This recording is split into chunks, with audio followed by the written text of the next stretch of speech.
Et salut tout le monde, bienvenue dans cette plongée approfondie dans le monde complexe de la philosophie de l'art.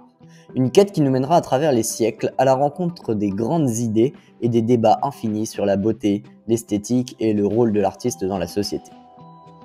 Pour Platon, l'art n'est pas une simple imitation, mais plutôt une manifestation d'idées éternelles. Dans son dialogue Le Banquet, il affirme que la beauté est la splendeur de l'ordre. Cette vision transcendantale de la beauté, reflétant les formes idéales, imprègne l'histoire de la philosophie de l'art. Cependant, Nietzsche, révolutionnaire dans sa pensée, récuse cette conception. Il n'y a pas de faits, il n'y a que des interprétations, proclame-t-il, soulignant ainsi la subjectivité inhérente à notre perception de la beauté. Cette remise en question ouvre une porte à une esthétique plus individualiste et nuancée. Le débat entre objectivité et subjectivité trouve un autre acteur majeur chez Kant. Sa théorie du jugement du goût dans la critique de la faculté de juger introduit une perspective fascinante. Le beau est ce qui plaît universellement sans concept, affirme-t-il, suggérant ainsi que bien que le jugement de goût soit subjectif, il peut être universellement partagé. Cette idée complexe invite à une réflexion approfondie sur la nature du goût esthétique et son rôle dans notre compréhension de l'art. Passons à Hegel, qui inscrit la beauté dans un contexte historique et culturel. Selon lui, l'art est un moyen par lequel l'esprit humain prend conscience de lui-même à travers différentes époques. L'art, pour Hegel, est une manifestation du spirituel dans le sensible. Continuons notre exploration en abordant la question de l'art et de la technique selon Heidegger. Pour ce philosophe phénoménologue, l'œuvre d'art est la mise en œuvre de la vérité. Cette idée complexe suggère que l'art, en révélant la vérité de l'être, joue un rôle crucial dans notre compréhension du monde. Pour compléter cette perspective, Adorno de l'école de Francfort s'interroge sur l'impact de la technique sur l'art.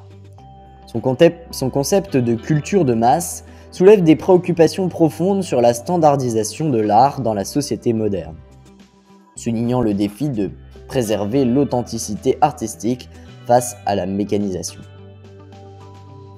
Élargissons notre réflexion vers l'engagement politique dans l'art, une dimension explorée par Sartre, l'une des voies majeures de l'existentialisme. L'art engagé, pour Sartre, est une manifestation de la liberté de l'artiste qui prend position.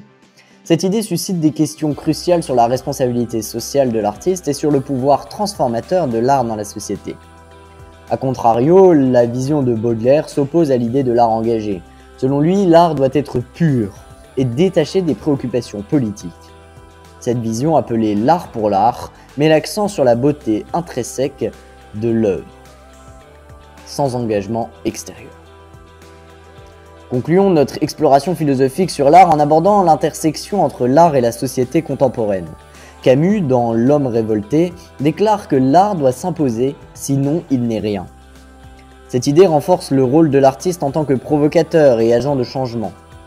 En contraste, Bourdieu, sociologue influent, propose une vision sociologue de l'art. Il examine comment le champ artistique est structuré par des relations de pouvoir et d'influence.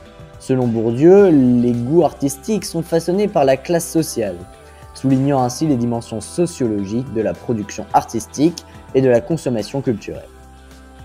Pour conclure cette exploration complexe de la philosophie de l'art, rappelons-nous de la sagesse de Camus.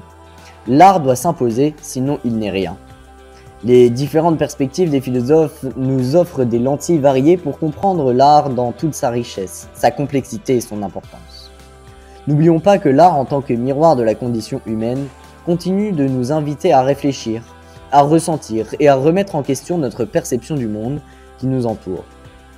Merci de m'avoir accompagné dans cette exploration philosophique approfondie sur l'art. N'hésitez pas à partager vos réflexions dans les commentaires et à très bientôt sur Nono Intime.